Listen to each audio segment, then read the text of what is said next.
What is up, everybody? Welcome to Bleakers Off. Pretty good show today, guys. If you notice, Jared is not here. He's on kid duty this week. But I've got a special, very magical, very nice guest. Magic, how are we? I'm good, thanks. I got to set up my lighting here as I go through puberty. My light broke, so I'm literally just got to turn on the flashlight on my phone I don't look completely dark. Although if I do this, then it actually is kind of like Jared's here. It's just you can't completely see anything that's happening right here because of the lighting situation. So yeah, no, happy to be here. This is gonna be a fun show. I haven't been on Blinkers Off to do this in a while, but it's nice to not be hosting a show. I can just sit back and drink. Well, yeah, there you go. Now, what have you got? What is that? Rum and Coke. Rum and Coke. Have Captain you been Coke, drinking since 8 o'clock in the morning, or just since 4 minutes ago? It's 12:04, so I didn't want to feel like a lush. So I waited till noon. You waited till noon. Okay, well that's good. Well, because we do have a lot of business to get to. We do. At the end of the show, we'll dick around like we always do. But before we do have business to get into, we got a big weekend of preps. Really, the Sam F. Davis and the El Camino Real. Going to be two good races at Tampa Bay Downs and Golden Gate. We'll go over those. We'll also go over a couple of stakes races from Oaklawn Park. Yes, that's right. Oaklawn Park is back after getting all last week canceled.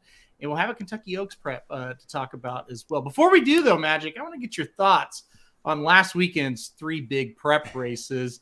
We saw some good performances, I think, in all three. Who did you like most out of those three races? Now that I've had some time to think and calm down.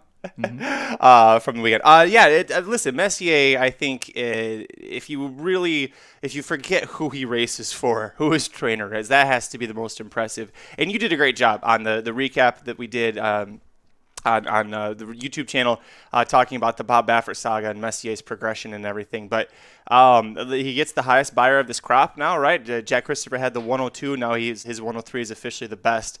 Great performance, I thought, from Wade Barrio as well, and I think that he has more room there's more room for him to progress as well, but I don't know how you don't say Messier wasn't the best when you think logically and objectively about it all. Yeah, I mean, he obviously was. I thought he was very good, and it's weird. Like, I have him number one, but it's like, do I really even think he's going to be in the Derby? I'm not sure. I don't know what you do with those horses until you get a definite word one way or the other. So I'm going to rank them until I hear they're not, officially going to be there. Can I ask you on that point? So Mike Samich and I recorded earlier today. It'll be on the YouTube channel later today. But the Kentucky Derby Future Wager Pool 3 starts tomorrow. Runs the 11th through the 13th.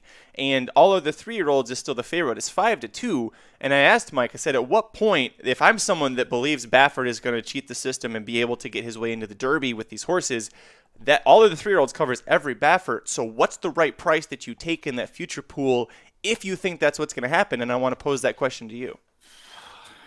Like, because it's 5-2. If you're telling me I get 5-2 and it could possibly cover every Baffert, to me that's value. I kind of agree.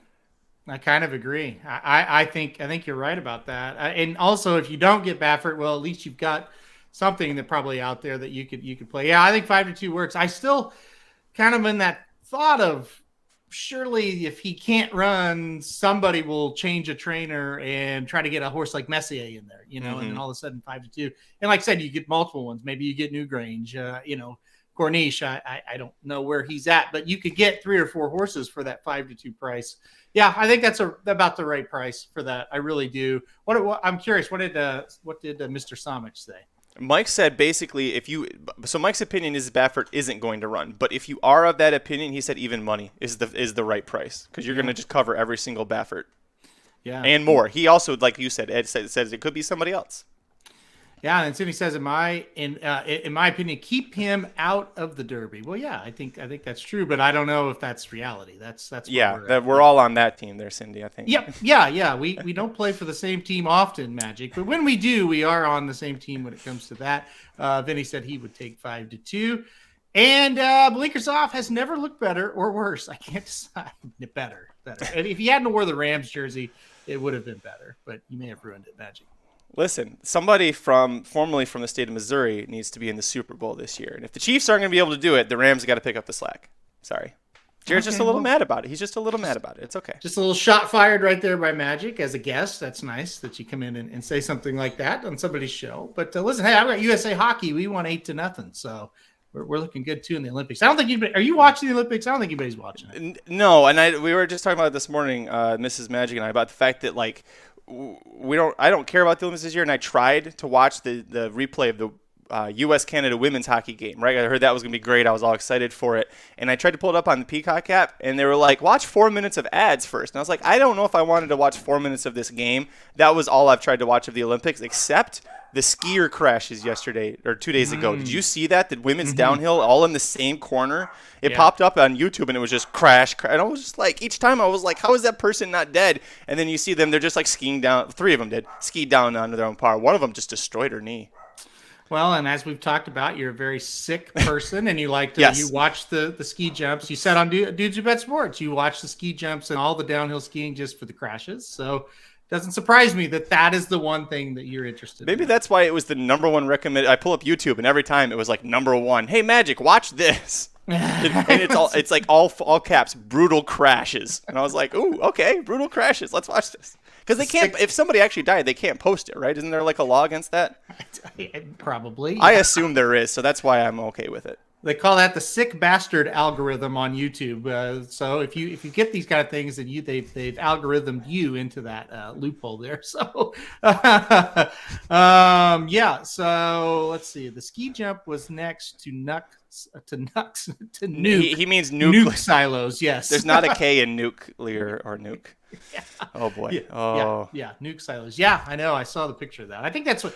Honestly, the China thing I think has people turned off too. They don't really care. So. Well, even the time difference. Like if it was live, if it was like event television here, that'd be great. But. That's right. Well. Yeah. What are you gonna do? Yeah. Nuclear. Yes. Necklear now. Okay. Yes. now he's just screwing with us. Get out of here, Mike. Go back to your own show in 2 hours. Yeah, that's right. Pedlo says Boomer, and I say Sooner back to him as number 9 goes down last night. The Sooners beat Texas Tech. Huge win on the home floor last night for the Sooners. It was a big upset, right? Yeah, pretty big upset. OU had lost a bunch in a row, hadn't looked very good, and won by 15 last night. So nice. That was fun. Wish I would have been there for that one. I was not. All right, Magic. Enough dicking around. We're going to do some more of that at the end of the show as well. But let's get into it. Let's go deep dive Sam F. Davis. You want to do that, Magic? I'm ready. All right, let's do it. I'll pull it up on the screen now. The Sam F. Davis coming up this Saturday at Tampa Bay Downs. We drew a field of 12 plus 1, also eligible 10, 4, 2, 1 for the Derby points for the Sam F. Davis going to mile 16th there at Tampa Bay Downs. They'll all get points. There's no Bafferts in this one. So if you're a Baffert hater, you got to be smiling here. All right, Magic, I'm going to kick it to you first. I thought this was the trickiest field we've seen yet for a Derby prep. What about you? Definitely, and for me, a big reason is I never play Tampa more than I don't really overlook at Tampa a couple times a year. I remember when the pandemic first hit in 2020, and this was like the one of the few tracks that kept going, and I kept trying to play Tampa, and it was just 47 to 1 shot over 56 to 1 shot favorite. You go 2 days where a single favorite doesn't win a race, and I was like, I can't figure this track out. So when I come into this, I'm basing a lot of this off of the class of the horses and what I think they're project doing, and that leads me to the 3 Classic Causeway, who is, he's your favorite at 3 to 1, but the Kentucky Jockey Club continues to just produce winner after winner after winner. Voida Barrio, we just talked about winning the Holy Bull Stakes last week. You have Call Me Midnight, who won the LeCompte Stakes a couple of weeks ago. He was distant in this race, and I watched the replay for this. I was like, okay, there's a few horses exiting it, including Classic Causeway. Let me see, do I want to still pick him? And first off, how good was Smile Happy that night? Holy shit. That horse, if he returns, I mean, at 80% of what he was in that race in his in the Risen Star next weekend, that's going to be crazy. But yeah, I went with Classic Causeway on top because I thought that not only did I think that that race is producing a lot of good horses, I thought that he had the best race in the Breeders' Futurity. And if you remember that race, the mile and 16th at Keeneland, it's a real quick run to that first turn, and he was way out in the 13 pole. Jose Ortiz did everything he could to get him to try and win, hustles him out of the gate, puts him on the front end, tries to catch a breather. And for a horse stretching out for 2 turns, first time facing winners, and that was a lot to have him do that. And for him to not quit and to get third and to really just miss second by a half length was really very impressive to me. So all that to say, I love Classic Causeway in this spot, and I love that Irad's like, you know what, I'm going to give up on Gulfstream for the day and go ride this horse at Tampa. I'm with you. I put Classic Causeway on top as well. I think a lot of people out there are trying to get a price in this race. I've seen it a lot, and we'll talk about a few. I don't think this is a race you got to go short in. I think this is one we're going to have to use a few, and we'll talk about some. But I think what you said about Classic Causeway is right. And listen, if you're paying attention, the number one factor has to be the Kentucky Jockey Club and the way that race has come back. Now, you have Classic Causeway, and then you also have the number 9 Howling Time coming out of that race. So you have 2 coming out of that race to this one. And I think, to be brutally honest, I think the big difference is Dale Romans trains the 9. So I don't think we can come in here real confident with Howling Time. And that's why I went Classic Causeway on top. Big factor in this race, Magic. I think the pace, it looks kind of ridiculous in here. There's a lot of horses that want to go. Now, that's not great for Classic Causeway. I'd like to see him on the lead, but the good news is I think he has enough speed to clear like the first group that want to go. But I think he does have the patience, and he showed it in the Kentucky Jockey Club, to sit off if anybody is just going crazy out front. So I think he kind of gets the trip here, and I think as long as Irad can get him to kind of settle and he listens to the instructions of whatever Irad thinks is best, which he showed he could do a little bit last time. I think he's in a good spot here. What do you think, though? Is the pace worrisome for you? It was, and that's why I agree with you that I think you can go for a price. And one thing that I like Vinny's right. How crazy how good the Kentucky Jockey Club has been, and how bad the Breeders' Futurity has been. Usually the Breeders' Futurity can produce some really nice. We had essential quality out of that race last year. That was a big one. Pace-wise, yeah, there's a lot, because it's not just you have Classic Causeway who's got the 2-turn speed, but just to his inside, a horse that you drafted in the Fantasy League, Unpredictable Bay, coming out of back-to-back sprints. We haven't seen him since November, so you'd assume the horse is going to be really engaged, ready to go. He's got that bullet work over the track on February 5th, so he should be showing some speed. You've got other ones. Trademark could go fast. Shipsational could go fast. Howling Time, depending on what. I think Joe Talamo learned last out, don't go to the lead with that horse. But, there is a lot of speed here. So do you want to talk about other prices? Do you want to talk about the speed setup? Because I'm really curious. We don't talk about it now, but I really want to hear from you about the 2, because you drafted him.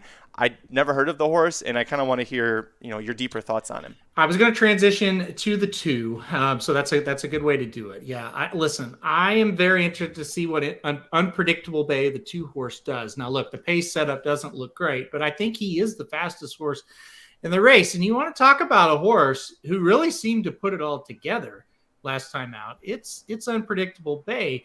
So when this horse moved over to the dirt 3 races back, got second, got beat by Trafalgar, pretty nice horse, down in Louisiana, not bad at all. Got beat in the next start by a horse named B Sud. That horse isn't great, but then won by 9 the last time out at Churchill Downs. So I think it's really interesting that he shows up here. I've been monitoring the horse. I've been monitoring the workouts. He's working very well at Tampa Bay Downs. Now, what that means, we'll find out. It's not like there's monsters working in the morning to kind of compare him to, but I think he's interesting. I think 20-1, I think he makes a ton of sense at 20-1. I think a lot of people think, well, 1 at 6 furlongs like that, maybe this horse isn't a horse that could go long, but I don't know. The breeding says 2 turns shouldn't be a problem for this horse. So what did you think of Unpredictable Bay?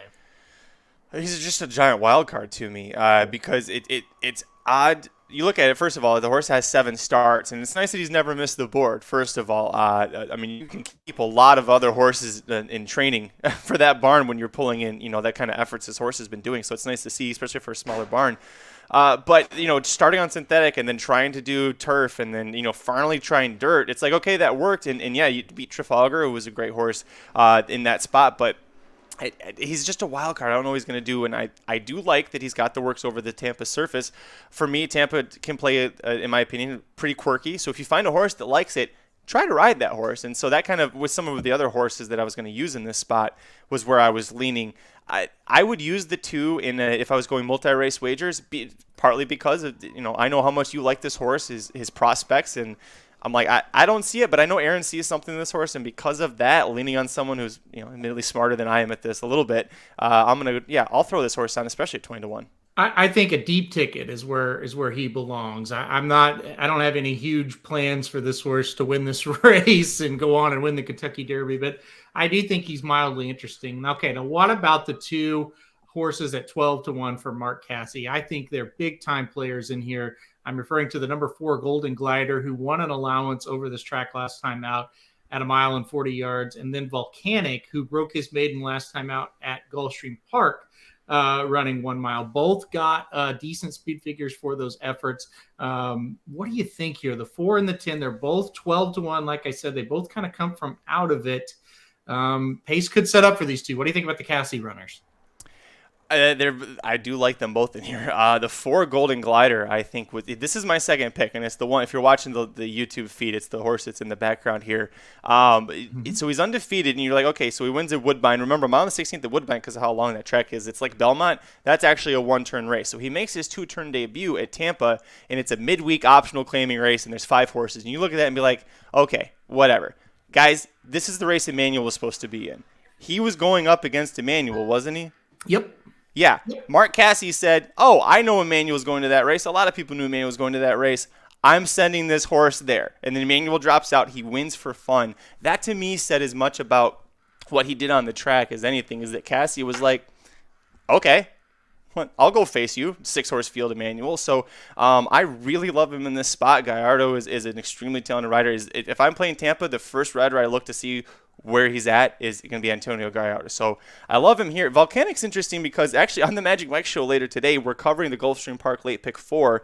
The horse that Volcanic beat by a neck, Charge It, is a 6-5 favorite in the race starting the pick 4. And Mike and I, a few minutes before you and I went live, were having a debate about that horse and our opinion. So we're very divisive on that. But Mark Casse likes to do this with horses that he has high opinions of, where when they're 2, I don't care if they're a maiden. If they're good enough, I'm throwing them in a stakes race. And the horse almost breaks his maiden a second out behind Midnight Worker and Bourbon Heist and goes straight to a grade 1 race. And it's like, that's crazy. That's ridiculous. It doesn't work out. But the fact that Cassie's showing the faith then wheels him back. And Edwin Gonzalez is a jockey that Mark loves at Gulfstream Park, brings him over here to keep the mount. I think you've got to use these horses. I think one of these 2, I think, is going to really pop and challenge for that win there. Yeah, I think both of these horses are very, very interesting for Casse. Christopher chimes in and says Casse and Gallardo up at Tampa will be lucky. I did think that. I saw 12-1. I was like, yeah, that's not going to happen. But again, if you've been around this game long enough, and really it's only a year or 2, you need to see these trends and go, okay, that horse is 12-1. I know it's not going to be 12-1. So yeah, temper the expectations. I had him second too, Magic. I don't know. I think this horse just kind of fits the bill. I was really excited that day he ran. Yeah, that was the race Emmanuel had a fever and skipped, and now Golden Glider's here. So I'm excited for him. I think he's going to kind of be a lot of fun in this race. I think he'll make a run. It's just, is he good enough? All right, couple more. Let's talk about before we move on to some rapid fire. Make it big here. Vegas. Sorry, I don't know what that was, but make it big. Making the start here, coming off of the Springboard Mile, is 9-2 for Saffie Joseph. Jose Ortiz aboard once again. He's undefeated. He's 3 for 3, Magic. What do you think? Can he make it 4 for 4 in this spot? I was trying to yell at my dog, and I thought that I'd muted it. Sorry, he's back yelling in the background. Sorry about that. I even covered up my mouth, and it just made a huge amplification around the microphone. I saw your face. I was like, well, clearly forgot to hit the mute button. Listen, Make It Big is a horse that you have to take seriously here, and I think that 9-2 is interesting. This is a horse I think the odds will go way down on because, first of all, he's undefeated. Second of all, we saw what Saffie Joseph just did in the Holy Bull with White Abarrio, with a horse that had missed 2 works going into that race because he'd gotten sick. And Saffie had said he actually thought about waiting and going to the Sam F. Davis. And then he realized he wanted to Make It Big to go to the Sam F. Davis. It was like, we'll get a race in him. We'll put him in the Holy Bull. To me, that said that he thinks that Make It Big has got a very strong chance here. Safi also has a third horse, AP Secret, that's targeting the Risen Star. So the fact that he's trying to keep them all spread out, this horse is undefeated. He hasn't done anything wrong. If you don't want to play him to win, I understand, but I don't understand why you would be completely against him, especially at 9-2. I'm a little worried about the horses that have come back, right, out of that race, the Springboard Mile. They've pretty much sucked, all of them. No winners, and 5 horses have come back. None of them have won. Really, none of them have been close. So that's kind of my worry on Make It Big. It's kind of the opposite of what we saw out of the Kentucky Jockey Club, where they're all coming back to win. Here, they're all kind of coming back to lose. So that Springboard Mile, which is one of my favorite races, he only won by a half, and he beat a horse named Osborne, who did very little running since. So, but Bye Bye Bobby almost won next out. You remember Bye Bye Bobby? Bye Bye Bobby. He was last by a mile in that race and was Okay. both of our top pick, and then he almost wins the Riley Allison Derby next. Okay, so where did he win? Where did he almost win? Exactly, Sunland and the Riley Allison Derby, a race that probably I don't know how many people are watching this right now. Probably none of them watched, but me and maybe you. I don't know. No, literally just you. Okay, just me. Now he was much improved in that race, but you couldn't have gotten any worse than what he ran against Make It Big in Springboard Mile. Like I'm surprised he was in the Riley Allison, because I didn't know that he had finished to the Springboard Mile yet. That's how bad he was. So. We'll see. I don't know. I'm not quite sure that Make It Big is going to come back, after just not a very good race, and he only won by a half. So we'll see there. Christopher said, sidebar, Senior Buscador still running. He, I wouldn't call it running. He's had a lot of injury problems. He is supposed to be galloping again right now. I don't know if he's had an official work yet. So Stay tuned. When he starts, it'll be a 1.5 year layoff probably for him.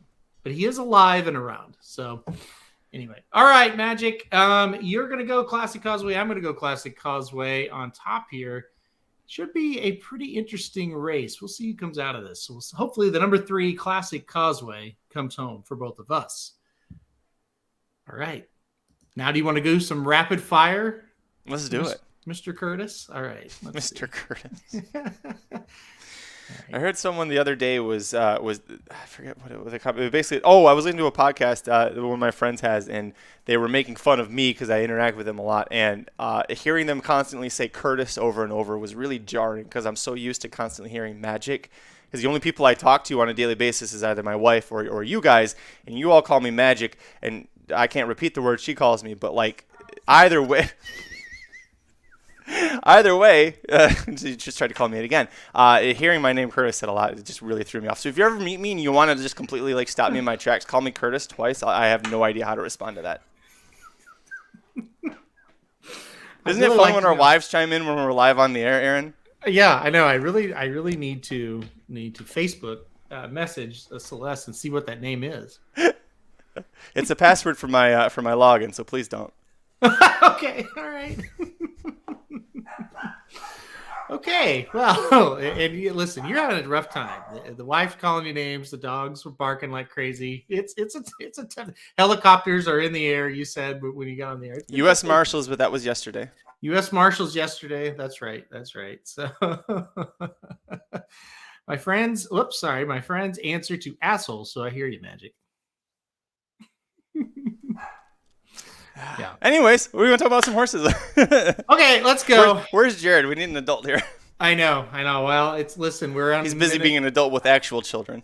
We're on 23 minutes, and we've held it together decently, other than you yelling into the microphone when you thought it was muted.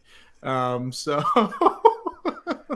we're doing decent. But here we go. We're going to talk about some rapid fire. We're going to rapid fire 4 races. What do you want rapid fire to be sponsored by today, Magic? Sponsored by the Magic Mike Show, covering the Gulfstream Park Late Pick 4 on Saturday, starting at 2 o'clock Pacific time today. Okay, we'll cut all that out. 3, 2, 1. All right, it's time for Rapid Fire, brought to you by All Elite Wrestling. That's right, All Elite Wrestling is sponsoring the Rapid Fire today. You can watch All Elite Wrestling on Wednesdays on TBS and Fridays on TNT. All right, Magic. All Elite Wrestling sponsoring the Rapid Fire today. We'll go to race 8. It's the Suncoast Stakes on Saturday at Tampa Bay Downs. It's going 1 mile and 40 yards for 3-year-old fillies on the dirt. It is a Kentucky Oaks prep race. 10-4-2-1, no Baffert, so all points will be awarded here. Who do you like, Magic?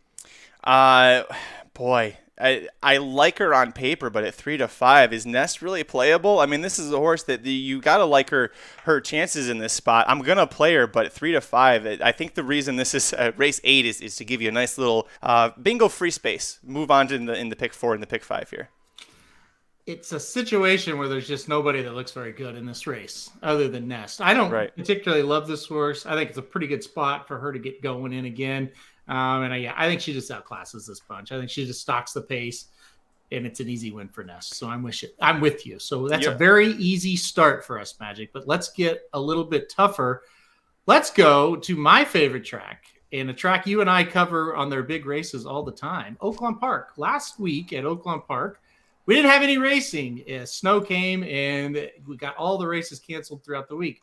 That means we're running a ton of races at Oaklawn this weekend. One of the big ones is the Grade 3 Bayakoa on Saturday. It's the 8th race, $250,000 purse, going a mile and 16th for fillies and mares, 4-year-olds and upward. Field of 7 here. Magic, we did a little preview video of this, and we got my pick. Let's hear your pick for this race. I'm going to go slightly off you. I'm going to go with Matera on the rail at a very slight upset, 3-1 over 5-2 coach.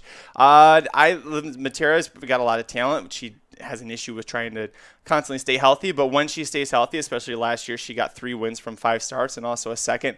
It's Brad Cox, it's Florent Giroux. She's got talent. My big concern with coach is that she had a 2-race win streak that looked really great at Oaklawn, and it was back-to-back off tracks. The weather's supposed to be fast. Matera hasn't raced on a wet track, but she has raced on the fast dirt. She's faced some pretty big horses. She's beaten Miss Bigley, who was second to coach last time out. I get if you want to use coach, I'll be slightly contrarian and go with Matera on the rail, but I think either one is a logical choice. Yeah, Matera, the daughter of Miss Macy Sue, who has produced some great horses, including Liam's Map, and including Not This Time as well. So Miss Macy Sue, an incredible broodmare. And, of course, this horse by Tappet. Matera hasn't quite lived up to the Liam's Map, Not This Time, but still a nice stakes horse in her own right. Yeah, I went coach on top, the other Brad Cox runner. I went the opposite way. Like, I didn't really care that the races were muddy and sloppy. I just think this horse had a lot of talent, didn't really show it last year, never could really put it together, even though she made the Oaks. She really wasn't a factor. She really didn't win any huge races last year. Come back this year, 2 for 2. Well, I mean, December 17th, I'll count it as this year. And then last time out won the local prep for this in the Pippin. So I think this is the next logical step. I really like coach here as well. I got to ask you one more horse, though. Queen Goddess, a horse that comes out from your neck of the woods. Santa Anita won the American Oaks, which was an off-the-turf race last time out at Santa Anita. What do you think about Queen Goddess coming to Oaklawn and staying on the dirt for this race? I think they're taking a shot. I think they want to see what she can do because she wins the American Oaks, like you said, but it's off the turf. You beat turf horses, so you're really not sure what was in there. She has talent. We saw what kind of ability she had on the turf, but this feels like if you want to take a shot at the older filly and mare dirt series at this point of the year, Oaklawn's where you need to be. It's not California. It's not Florida. It's sure as shit not New York. You want to be here in Oaklawn. You want to aim for the apple blossom. So to me, this feels like McCarthy going, let's see what we've got. If we've got somebody who can handle the dirt, the breeding empire maker, Lemon Drop Kid, leans turf but should be versatile. If she runs well, great, we go for it. If not, we go back to California where we know she's going to be the queen on the turf there. Yep, I think you're right. I think it's just a good spot to give it a little bit of a shot here. I also like Jilted Bride a little bit as a price underneath. So maybe use that horse underneath. That's a pretty consistent one. All right, Magic, let's go on, though. And I think this is one of the best races of the weekend, if not the best. It's a lot of fun. It's the Razorback at Oaklawn Park. Same card on Saturday. It's going to be race 10, the Razorback, mile and 16. This time for the males, 4-year-olds and up. Like I said, a grade 3 race here, a good field of 9. It's like favoritism is the number 3 Lone Rock, a horse that has won, I think, 9 of his last 11 starts. But he shortens up in distance today. A lot of decent runners in here. Magic, where are we leaning in the Razorback? I am going to go with an old favorite of you and I. That's the number 4, Rated R Superstar. Listen, this horse, last time we covered the 5th season stakes in the preview for RacingNews.com, and this horse was not – I called him out because I love his name, but really didn't. Yeah, Chris, you're right. McCarthy's numbers are pretty good. McCarthy doesn't ship, by the way. He doesn't ship for, just to lose races. Like he only ships to Gulfstream, for example. I think he's 2 for 4 at Gulfstream. One of those is the Pegasus. So anyway, with Rated R Superstar, the 5th season was not a spot where you or I thought he was going to win. It was a 1-mile race at Oaklawn, which means they stop at the 16th pole, and he's not a super speedy horse. He was facing speedy horses, and he caught them off the bench on a race in September. We're still going to get a price on him. We're not getting 25-1, but 8-1 still feels, after what he did, like a solid price. There's a lot of good horses in here, but there's also some question marks about some of them. The Rated R Superstar, he showed in the 5th season to me that at 9 years old, we're still going to keep going with it. So I'm going to ride with him. I can't hate this guy. I just love him too much. I can't hate on him either, but what is that saying that Samich has about weddings and funerals and all that jazz? Some sort like that. Don't. If you didn't attend the wedding, don't go or pay for the wedding. Don't go to the funeral. If you didn't take the horse at the long odds, don't take him at short. I think that's where we're at. I think last time was the wedding. This time's the funeral. If you look at this horse's past performances, he does have trouble putting together back-to-back wins. Now, he was trained by Kenny McPeak for a long time, so that's part of the reason why. But anyway, I do think this horse, I think he'll run well. I think it'll be one of those, damn, he ran well and he got second or third. I just think there's better horses this time around. There are good horses. I will counter that he did beat Plainsman 3 back, a horse that I know that you really love in this spot. Also with Rated R Superstar since he left McPeak. The horses that beat him, Silver State twice at Oaklawn, that's where he loves. Mystic Guide beat him. Plainsman did beat him. Knicks Go. And then Popular Kid was in this race, but I'll forget about that. But other than that, the horses that beat him are Grade 1 winners, or Grade 1 horses. So other than Plainsman. So to me, the fact that he also has beaten Plainsman, beat him 2 races after losing to him, I'm going to take him at what I think is a good price. But also, that's no shot at Plainsman or Promise Keeper, who I know you like both of those guys. I was going to say, yeah, I've been debating back and forth. I've had Plainsman on top for a while right now, and I think I'm going to keep it, though. I'm going to go Promise Keeper, so I'm going to flip my pick a little bit. The more I think about it, I just really like this horse. You know, he was starting to come on last year, got 4th in the Ohio Derby, which was a pretty good race. Mass Parade, King Fury, Keep Me in Mind. Those are good horses that he got beat by, and he hung right in there, only lost by a length. I think he's getting better. I think he'll be better as a 4-year-old, and I think it's a really good sign off this layoff that Pletcher sends the horse to Oaklawn to run in this spot. I mean, there's 100 different spots you would think before you would think the Razorback for this horse. So a lot of confidence, I think, shown by Pletcher. I'm going to give Promise Keeper a shot here. I also like Plainsman a little bit as well. You know, if you watch the Cigar Mile, the preview video we talked about Plainsman and how he could hit the board at a big price, and he did. He got 3rd at 19-1. So a little bit better spot for him. He's been beat by some pretty good horses. Now he shows up here. I think this is a logical spot for him to try to get a win. So you're going to go with Rated R Superstar. I'm going to go one to his outside and Promise Keeper. All right, Magic, last one that we're going to cover today, and it's your favorite race. It's the El Camino Real Derby from Golden Gate. That's right, Magic's favorite race. Race 8 on Saturday, $100,000 stakes here. It is a Kentucky Derby prep race, 10-4-2-1. There is one Baffert, though, so maybe not all points get awarded. They're going to go 1.125 miles over the all-weather there at Golden Gate. Who do we like in this one? We got a field of 11 here. This is a big field. Yeah, big field. The El Camino Real Derby, it's like every other year. It's like big field, really tiny field. Big field, really tiny field. And regardless, it's usually not a good horse that comes out of it. Might be the difference here with McKinnon. Might be the 8-5 favorite. Multiple turf route stakes wins, goes to Breeders' Cup and finishes 3rd. That's very impressive for him to do. The dirt, we tried it in the Sham. That didn't work, so we're going to come here and try and get another stakes win. There isn't a lot as far as the Turf Stakes Series goes in California that Doug O'Neill's like, we got to win this one that's going to really make him look better as a stallion. So they're like, let's go here. What can we do? And see, maybe do we backdoor our way to the Kentucky Derby trail? I think he's a horse you want to use. I really like the 6 Boise as well. Jonathan Wong, king of the synthetic, up at Golden Gate. The horse has made one start on synthetic, at Golden Gate. Wins the Gold Rush Stakes. There was a lot of speed, a lot of cheap speed in that race. He was able to come from off the pace and chase them down. He's a son of Temple City. He's a grandson of Dynaformer. Dynaformers they can run all day, so I don't mind this horse trying a mile and eighth, which, by the way, we haven't really talked about that.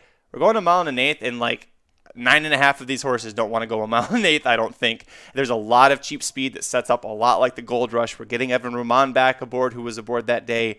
I think this horse is going to be really sneaky, and I think people might forget about him because we're going to look at McKinnon, we're going to see the past performances, we're going to fall in love with that and just automatically assume that he's going to be able to take that onto the synthetic.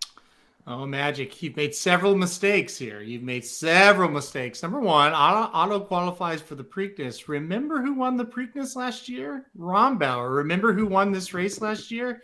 Rombauer. So you can't Midnight say Bourbon no won horses. the Preakness. I will not hear otherwise. Midnight Bourbon won that race at the 8th pole, and that's where it ended. The race ended at the 8th pole, Aaron.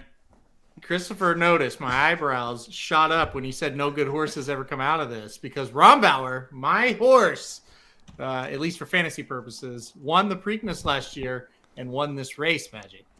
Listen, a drunk squirrel can find an acorn once in a while, okay? That's true, and that's kind of what that felt like when he won that race, so I'm not going to lie to you. Oh, he did run third in the Belmont as well, so... I did, honestly, Chris is right, I did forget it, the Preakness is the auto qualifier for it. I keep thinking there's another race at Golden Gate, and that's the one that's the qualifier, not this one, because it's only 10 points. It is weird that this auto qualifies you for the Preakness. It's kind of strange. I never really think about that either. But yeah, Rombauer, he got third in the Bluegrass after this race. He won the Preakness, and then he got third in the Belmont. So he wasn't a great horse, but he kind of proved to be a very consistent, valuable, a horse that you would want to own type for sure. So yeah, and it all kicked off right here for him, his 3-year-old season. I think there's a horse at this moment that's better than what Rombauer was coming into that race last year, and I think that's McKinnon. I don't know. I think this horse is going to romp here, Magic. I think he's going to outclass this group. It's hard to argue that he isn't the classiest horse. He won 3 stakes and then went to the Breeders' Cup Juvenile Turf and was third in that race. And technically for betting purposes, I guess, he was second because Modern Games was a ghost. He didn't run in that race, Magic. So, tried the dirt last time out in the Sham, was bet down to 2-1. So people really thought this horse would run big. He was okay. He looked like a turf horse trying dirt, but I don't know if he takes a synthetic surface. I think they're running for second, dude. I don't know. Boise, he got an 86 time for him for that win over the synthetic. That's my problem with him. I do like him, and I think Wong makes a horse better. Just at Golden Gate for sure. What about the Baffert runner here? We should talk about him in a second. Blackadder. This horse tried to get him on turf last time out. It got rained off, but he won anyway on the dirt. What do you think of him? Do you give him any shot? Well, Baffert won this race with another horse that do you have any draftees in this race, Aaron? Because if you do, they tend to win because he won it with Azul Coast 2 years ago. Yeah, sadly, I am not going to win the El Camino Real. Nobody is. You didn't draft McKinnon. See, that's another reason. You didn't draft McKinnon. That tells me, no, I'm just kidding. Listen, Blackadder also is a full younger brother to Gingham, who is a Baffert trainee. There was a really solid dirt. I thought she was better sprinting, but she has won going 2 turns before. But the damn side tells me that this is an all-null dirt. I know he tried the turf, so maybe this horse, every horse is different. Doesn't matter that he's a full to a dirt stakes horse. I don't know. Edwin Maldonado comes up to take the mount. Maldonado on a Baffert usually means the horse is going to try and go fast early. And again, I've said this, there's a lot of speed in this race. If there's one speed horse that is going to surprise and suddenly be able to run a mile and an eighth, all day long, it's going to be a Baffert horse. So you could go with Blackadder in that sense. I think from a multi-race angle, you have to use him defensively because if a Baffert wins this, are you really going to be that surprised? No, absolutely not. And I think if I'm overhyping McKinnon and he doesn't like the surface, and I think that's your next logical winner, honestly, the Baffert horse. So not getting real creative there, but I mean, that's just how I see it. These SoCal horses coming up. I was going to say, to your point with McKinnon as well, sorry, where was it? Not McKinnon. Never mind. Keep talking. I confused myself. Go ahead. I looked at the wrong horse. I was thinking, I'm sorry, Boise. I was going to make a point for yours. It's Boise, the horse that I like. Cabo Spirit, he won Eddie Logan the last race that he tried, and Cabo Spirit came back and was second to Messier. Well, there you go. Yeah, he was close second, but he was second. He was very close. If Messier would have fallen down and stayed down for a few seconds, then that horse could have won the race. So that's a maybe more than a few seconds, but probably 10 or 12 or 20 or a minute. So okay, all right. I forgot to ask about Sam F. Davis, but I'll ask it now. We'll kind of wrap Sure. this up. But El Camino Real, any horse coming out of this? I'm not going to say Derby horse, but will any of these horses make any kind of impact in any of the Triple Crown races down the road? Well, shit. I mean, I feel like I kind of have to say yes now because Chris proved me wrong about all qualifying for the Preakness. I mean, as long as the horse stays healthy, theoretically they'll go to the Preakness. And we've talked before about how if Baffert's banned from the Derby and Baffert's banned in New York, Baffert can only go to the Preakness. And if Blackadder wins, this is like the 5th horse he's now going to send to the Preakness. So I'm going to say yes because Blackadder's in here because of the Baffert situation. I'm going to say no. I don't think so. I'm going to go back to no, even though I gave you shit about it. It's very rare that a horse comes out of this and does much. We'll see. I think McKinnon has a lot of talent, but again, that dirt race wasn't going to be good enough. So for Triple Crown purposes, I'm not sure. Okay, what about the Sam F. Davis? And I'll say Derby specifically for it because it seems to be a little stronger. How many horses do you think are going to come out of the Sam F. Davis and make the Derby? That's question one. And number two, do you think anybody makes an impact on the Derby out of that race? I think maybe 1 or 2 come out of this. It's not a race where you don't usually see a ton of horses come out of Tampa, at least from what I'm feeling. In recent years, you don't see too many of them come out of here and go forward. And a lot of these look like sprinters or cheap speed or they're trained by Dale Romans. So I'm going to say no. I'm going to say no impact. I saw Steve up in the chat earlier said over under the 9.5, finishing 9.5 place in the Derby, the winner of this race. I'll say under because I think, there it is, thank you. If anybody comes out of this race, my most likely candidate, maybe yours, is going to be Classic Causeway. And with his running style, I think that he ends up, he tries for about a mile and then they come off the turn at Churchill and he just steadily kind of fades. And that's the trip that I see him getting there. Yeah, I don't think anybody will make an impact out of this either. I could see a couple making it. Dale Romans, say what you want, but he'll give Hallingtime 6 chances to try to get there. And Romans usually can get there with 1. So maybe this is the one for him. I think Classic Causeway, he's in the mix. We'll see what happens. And then Cassie may be able to get one of these runners here as well. So there's a few I think that could, but overall, I don't see this, making much impact for the Derby, but it is a pretty good betting race, and that's the good news as far as this one goes. Okay, I have one more question before we start to mess around and talk about the Super Bowl and wrestling and all that kind of stuff that nobody wants to hear. So that's why we talk about it, obviously. But anyway, as far as the Derby goes, this is how I see it. You've got Messier, but he seems to be way ahead of everybody, but it's Baffert and we don't know what's going to happen. And then all the evidence that's starting to pile up, I should say, says Smile Happy is the next one because of that key race in the Kentucky Jockey Club. But now Smile Happy is going to go to the Risen Star. That is going to be pretty darn tough. You've got Call Me Midnight, you got Epicenter, you got Papacap, Zandon for Chad Brown, I should say, is supposed to be there. Really tough race for a comeback. You got the McPeak angle, which we don't have a lot of confidence in this guy. What do you think is going to happen with Smile Happy in the Risen Star? God, I could see him hitting I don't know. Realistically, I'm going to say 3rd or 4th, and it's going to sound like I'm trying to be a heel for fantasy, but I'm not. I really think that it's setting up so much that he's going to come back that it's almost impossible for him to. The only way he meets the expectations that are being set, especially if Classic Causeway wins the Davis this weekend, he's going to need to win by half the stretch at Fairgrounds for people to be like, yeah, that's the Derby horse. If he wins by a half length, I don't know, man. He almost got beat. So there's going to be some question marks in there. I do think, especially if Classic Causeway wins this weekend, he becomes an unplayable price in the Risen Star. I don't see how he is not an unplayable price the way that race just keeps coming back. It's just the Risen Star move is odd to me. That's not where I would send one unless I was based there. Would you save him for the Fountain of Youth? Because to me, it sounds to me like McPeak is trying to time it for the Derby to be the 3rd race for him. Yeah, and I think that is what he's doing for sure. But I wouldn't go. I just wouldn't go to Fairgrounds unless I had a horse that had been, training there, running there. And don't take it as I hate Fairgrounds. That's not what this is at all. Right. I like Fairgrounds. It's fine, but it's a long stretch. It's a different surface. I would send one there if I didn't think they were good enough to compete at the circuit that I'm at, unless I'm at Fairgrounds. And obviously I would run there.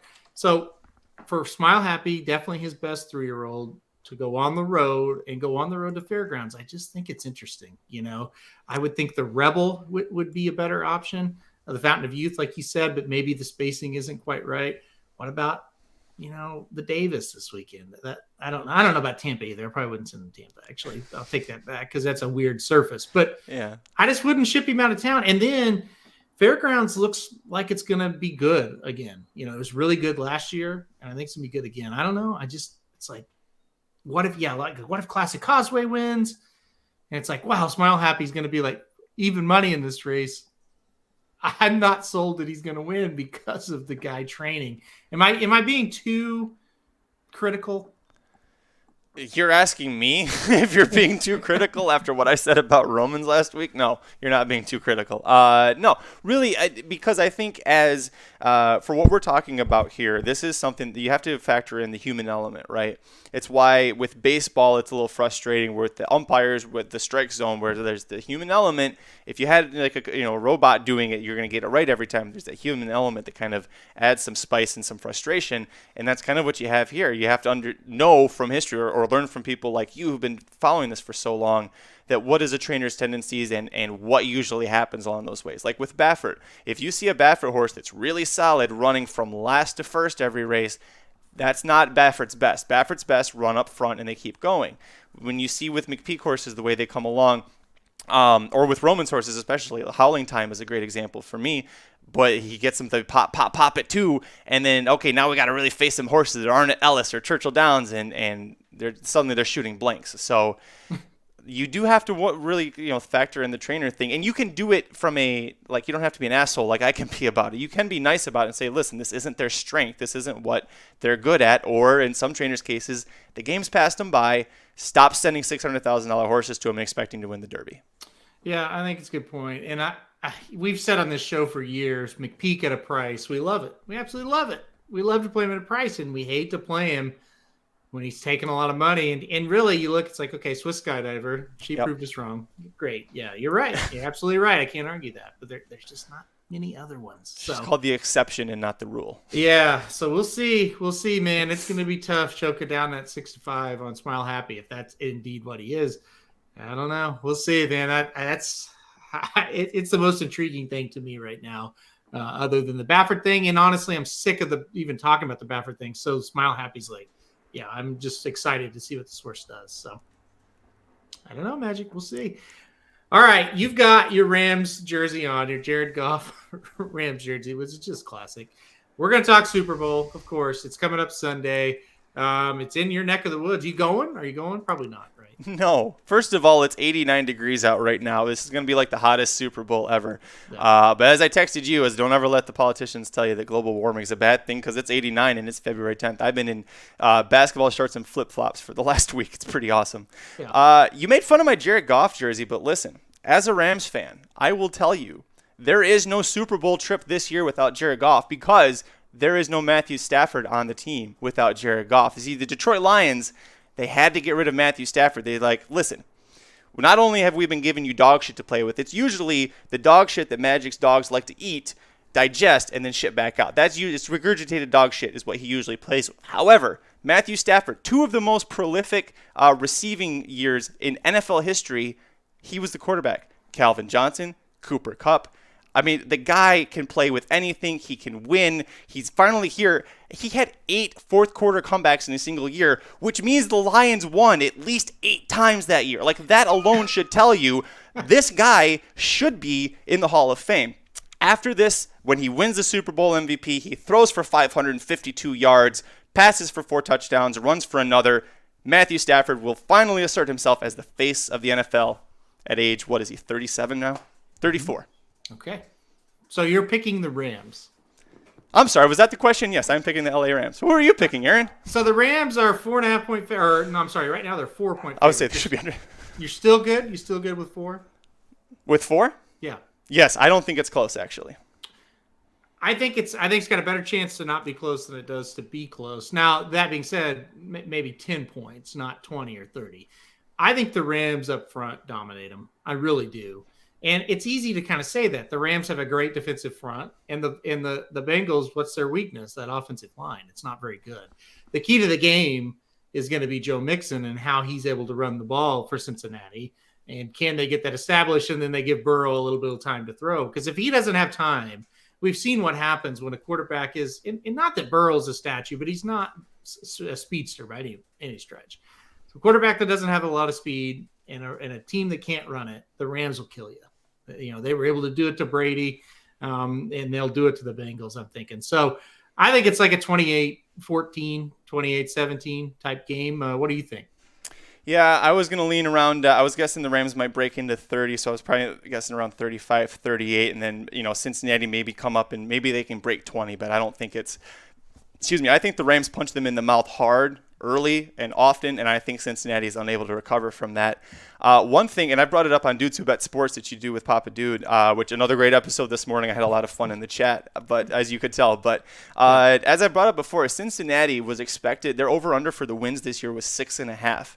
And I bet the over, and I knew to bet that because Mike Samich had told me in a Magic Mike Show episode last summer, Cincinnati has the weakest schedule of like the entire. They don't travel, they don't play tough teams. Like as far as the competition level was projected for that season, Cincinnati was at the very bottom, and I was like, well, shit. If they're playing, they're not traveling, all these things they're factoring in, they'll probably win 7 games out of 18 or out of 17. So.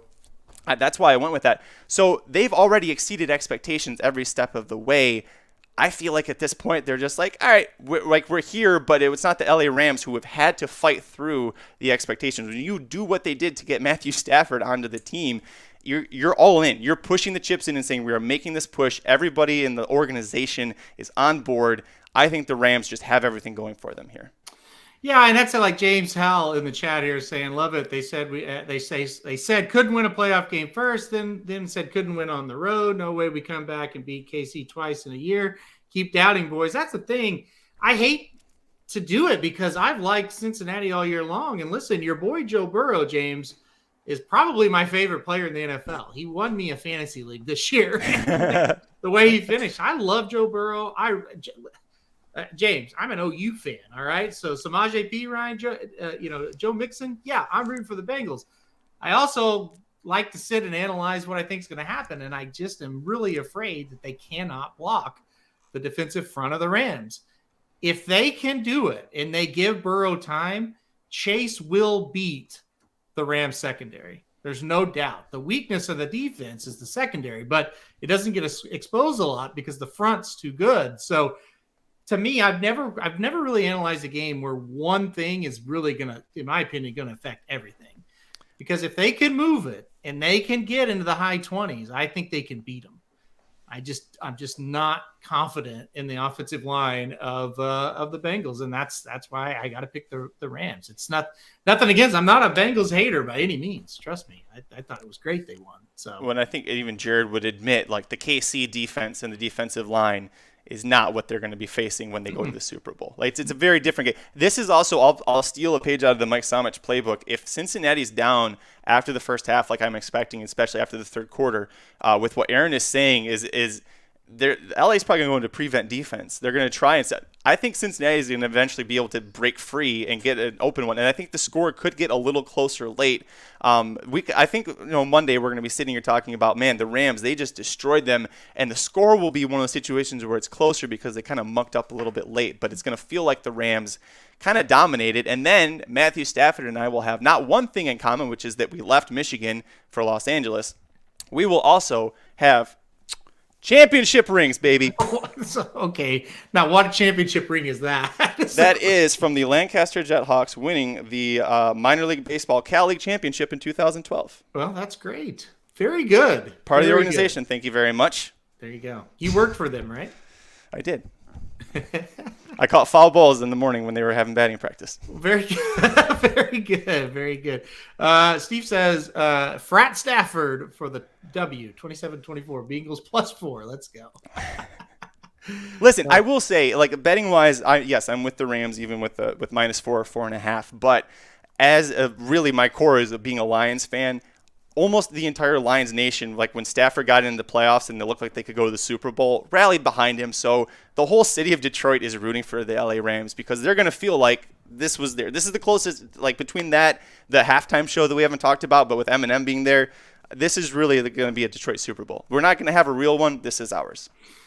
Okay. Well, listen, any way you can try to justify that, that's great. And for me, it's 2 for 1. Thank you very much. That's Do I true, get 2 Super Bowl rings? Is that how that works? You do have the no, it's not how that works, but you do have the perfect jersey for this weekend. So, all right. Listen, we're gonna do one last thing. You can ask us anything for the next, let's say, 5 to 10 minutes, and I've got 3 questions here already. But for the next 5 to 10 minutes, if you're in the chat, just ask us anything you want, and we will answer it. We have to answer it. Okay, Magic, are you ready for this? Yeah.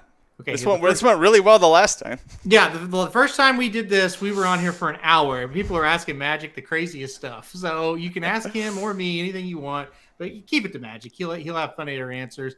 Magic. Okay, here we go. Jason Hummel kicks it off. Magic, do you plan on explaining how girth is an integral part of fantasy horse racing? I do. You'll have to tune into a future fantasy show for that one, though. No, you have to answer it. I did answer. I said, I will. He said, do you plan on explaining it? He didn't say, can you explain it? He said, do you plan on explaining it? The answer is yes, on a future Racing Dudes Triple Crown Fantasy League live stream. Okay. All right. That's fine. That's terrible. Christopher says, how are Browns fans feeling knowing either the Bengals or OBJ are winning the Super Bowl? That's a good question. We're not feeling great. Not at all. No, not at all. Sydney says, change of pace. What do you think of the Canucks hiring Cammy Granado as assistant GM? We actually, so Cindy, right before the live stream started, or maybe right when it started, posted that, and you and I, it must have been right before, because I said that, and it was like, oh, that's really cool. Cammy Granado, if you don't know, is like the one of the pioneers of USA women's hockey, and she's married to Ray Ferraro, who is I don't think he's a Hall of Famer, but like borderline Hall of Famer in the NHL, a big TV analyst now. Yeah, I love this. First of all, I think that she, regardless of her gender, if you think of just her hockey mind, she's a sister of Tony Granado, married to Ray Ferraro. This is like hockey. Like this is a triple decker of hockey. On top of the fact you now have a female assistant GM who's already in the U.S. Hockey Hall of Fame and now is in a Canadian assistant GM. I think that's an interesting angle as well. So I'm all for this. I've been a big fan of the Granado family since Aaron, you and I were little kids, and Tony Granado and Cammy were trying to win gold medals at the Olympics. So I'm fully on board with this. I love it. Yeah, I do too. I think it's a good spot too. Vancouver, an organization that is pretty solid. Got some young players I think are pretty good. So I like this. I think it's a really good move and a really nice step to see. And Jason agrees. He says he's glad to see Cammy get this chance. She will be a GM. Yeah, I think this is a stepping stone for her for sure. How about in about 3 to 4 months, I think she could be the GM in Edmonton. You knew where I was going with that, didn't you? When you were chuckling, I was like, yeah, here comes the Edmonton hate. Your boy. Ken Holland does not deserve to keep his job if they don't get to the Stanley Cup Finals. You do not waste Connor McDavid year after year and keep your goddamn job. Get out of here. That's like being given a bunch of $600,000 horses and not getting to the Kentucky Derby with them. Stop it. Lose your job. Okay, move on. James asked, and we talked about Volcanic a little earlier, James, and we thought we were pretty high on him. And he said, what's your thoughts? Cassie Barnes pretty high on him. Well, we can repeat it for James since he's joining a little late. Yeah, we like him. We think it's a horse we definitely have to use. 12-1 we really like. And anything else, Magic, you want to add on him? I wasn't personally aware that they were really high on Volcanic in terms of volume, but we did talk about the fact that they sent him to a Grade 1 race as a maiden, so that was something that we talked about. Yeah, I like him, and also, let me ask you, since Mike and I are going to talk about Charge It here in an hour, he was second in that race. He's going to be a 6-5 morning line favorite Gulfstream. Is he a single in that race? Have you had a chance to look at it yet? Let me look at it. What race was that? It's going to be race 9 at Gulfstream on Saturday. Give me just a second. I have Sure. glanced at that card, but I have not looked at it in depth. I will say, so James, since you missed earlier, also Edwin Gonzalez, who's the jockey that rode him last out, is riding again. Mark Cassie loves this shit. This is his new boy toy after Tyler Gaffalione kind of graduated and went on to other barns beyond Cassie. But you see they're 29% together with a 316 ROI. He loves Edwin Gonzalez on his horses. Looking this over now, Charge It. Yeah. He looks like a clear-cut outside early speed. There's no horse that has started that should beat him. And then you go to the other three. By the way, this is Gulfstream Park Race 9 on Saturday. It's a maiden special weight going 1 mile for 3-year-olds in a field of 10. Charge It is way better than everybody else that has started. So then you look at the first-time starters. Pletcher has another one, Enough Already, the 4-horse. I don't think he puts this horse in there with Charge It if he thought he was very good. Jaramillo gets aboard. Not his top. I'm not. Because the Ortizes are at Tampa. Yeah, that's why Jaramillo's on. Yeah, I don't think that. Still don't like him. Yeah. No, I don't either. So let's see. There's 3. The 7, Hard Performer. McPeak, first timer. Works don't look. That's a pass for me. And then Chad Brown has Gran Luso, who comes from a turf family, if I remember. Yeah. Works aren't much. No, I don't think so. Okay, so I'll tell you this. I'll do it on the Magic Mike show. So the Chad Brown worked last week with a debut Chad Brown winner who won at Tampa in a dead heat and got a 56 or 59 buyer for it. So a really bad horse. I think Charge It's an easy single. All right. Well, I will bring. Thank you. I will bring this over to the Magic Mike show and help bury Mike's sandwich because he doesn't like the horse. He doesn't like Charge It. Maybe he wants to play against him at 6-5. He doesn't like Charge It because the internal fractions at the end were slow. Well, that's just That's how Mike handicaps. That's the difference between Yeah. Okay.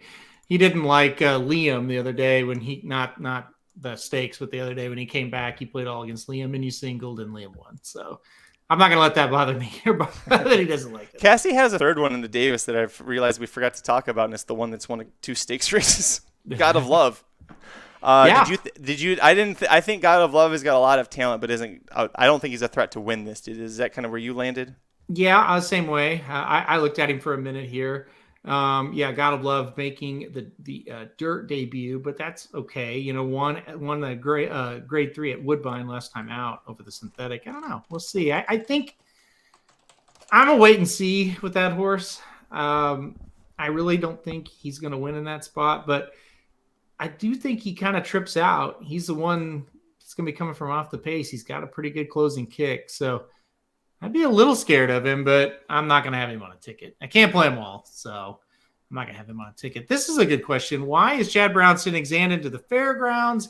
Does he send anyone there ever? He has sent a couple of turf horses in the past there. It's not a common move, though. No, not a common move at all. And it sounded to me, reading between the lines, and he didn't say this, but it sounded to me like the owners wanted to go there. They think the long stretch will help that horse.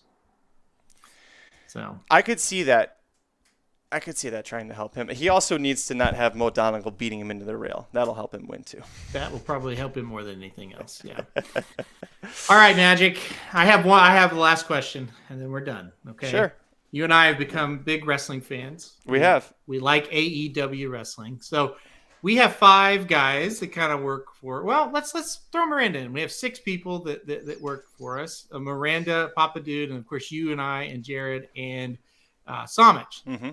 So if these 6 were wrestlers, who would they be? Oh man, this is tough. I'm not a good person. I'll do my best to answer. You have been following wrestling for a long time, so I'm very, very new to this, so I'm still learning. Yeah. But can you start me off? Give me some ideas, and I'll try and because I can tell you that I try to emulate MJF, but I'm not going to say I'm MJF because that's like saying I'm Muhammad Ali because I punched a guy in the cheek once.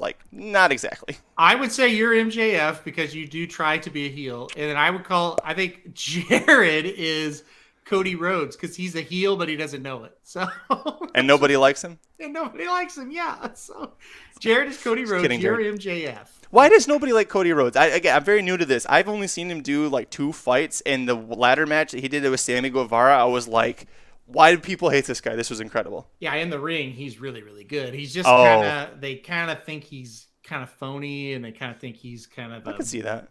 Like a pompous person. Yeah. Yeah, well, having him, I get why, because of the brand synergy, but having him host that game show or whatever it is on TBS, where he, like any host, looks incredibly fake, that doesn't help him. You'll have to explain Hurricane Helms. I do love Darren Helm, the hockey player, so if that's like his grandpa, I love it. No, it's not. But Hurricane Helms is not an AEW, so that doesn't count. But I think you're MJF. I'll go Cody Rhodes, Samich. Oh boy. That's a tough one. That is a tough one because Samich. Let's talk about personality-wise, he's very well spoken. Yeah, he'll talk to anybody. I would say he's a face, right? He's definitely a face. Yeah. But there is a certain faction that just unreasonably hates Samich because they're just assholes. So does that fit a specific wrestler? Like someone who I don't get why someone would hate this wrestler. Well, that's Cody Rhodes again, but he's not Cody Rhodes. Jason's putting all these answers in, and I'm like, I don't think that's not AEW because I don't know that AEW. name. I'm trying to think of a good Samich. How about Adam Cole? Yeah, that's what I was going to say. Adam Cole. Mike Samich, baby. Yeah, Mike Samich, baby. You could please call him that on the show, please. Please do it once and just to see his reaction. I'm begging you. All right, Adam Cole. That's good. Miranda, classic wrestler, Miss Elizabeth, but she's dead, unfortunately. Jesus. Let's see. Miranda, is she Dr. Britt Baker? Is that Miranda? Maybe. Yeah. Dr. Miranda is Dr. Britt Baker, DMD. Yes. What's chiropractor? DMD. Yeah. I was going to say something mean. That's better. All right, so she's Britt Baker. I like that. Who do we have left? Oh, Papa Dude. Jason, it's A and W. Like no, A and W root beer. No, it's not. Stop watching. Oh, Jason's making a joke that he grew up and became an adult. That's what he's doing. Listen, Jason, some of us grew up and we now appreciate it because of the stunt work. That's why I watch. Some of the people that I love the most, like Dante Martin. I love how that guy's just literally just flying through the air all the time with his stuff. Although Keith Lee, a guy that weighs 390 pounds, should not be able to jump that high in the air. Yeah, I was going to say, I'm Keith Lee. No, just kidding. Papa Dude is either Jericho or Sting. What do you think about that? Sting. Papa Dude is definitely Sting because when Sting comes on screen, everybody's just like, oh, this is great. And everybody, they hand Sting the microphone. And everybody's just like, oh, he's going to say something. What's he going to say?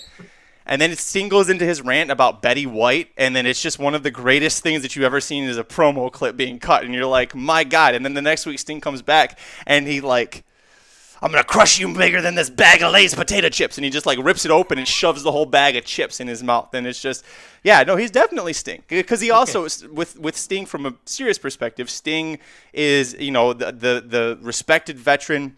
And he has someone younger that kind of makes sure things move along, but really everybody just cares about the respected veteran, what he says and does. If he's Sting, then I'm Darby Allin because Sting is Darby Allin. A decision I think would be popular in your household, if I'm not mistaken. Yeah. If I was Darby Allin, I would have a better life.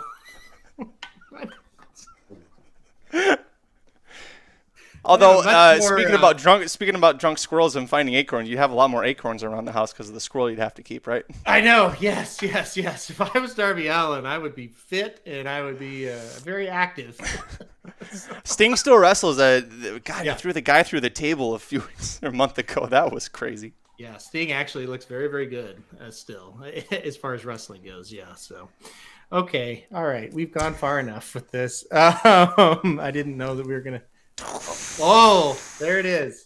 Got the shirt. It came in right before the AEW show, like an hour before that. I'm going to tell, by the way, on the Magic Mike show, I'm going to tell the story about what happened. Or do you want to do the story about the U.S. Marshals? Do you want to get out of here, or do you want me to save that for Magic Mike? Save that for Magic Mike. You got it. That show needs to be better. So save that for Magic Mike. Jesus. Magic had to talk to some U.S. Marshals who came to bust the meth heads that live next door. That's what happened yesterday. Save that one for Magic Mike. Best thing you saw today will be that on the Magic Mike show. And then call Mike Somich Bebe. I think that's it. Who's Danhausen? Do we have a Danhausen? No. There's only one Danhausen. Borat Capper is the closest we've ever gotten to having a Danhausen around here. He could play the character of Danhausen for sure. Yeah. Love that Danhausen.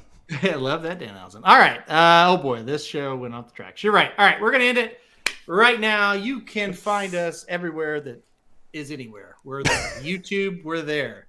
Podcast land, we're there. You can go to racingdudes.com. We're there. You go to racingdudes.com/sports. We're over there too. I mean, we're everywhere. Magic. Anywhere else? Did I miss anything? Nope. I just checked. We're not under my desk, but we're pretty much everywhere else. Somebody's under the desk. Hey now. All right. We gotta go. We gotta get out of here before I get a divorce. So, all right, guys, we're gonna get off of Divorcehausen. Divorcehausen, yes. Now, Magic Mike coming up at 4:30 my time, or nope, 2:00 Pacific. Okay. All right. So make sure to check out Magic Mike 5 Eastern, 4 Central, 3 Mountain Time, 2 Pacific. Okay, guys. Good luck. Watch Magic Mike or be cursed. We'll see you later. Bye-bye.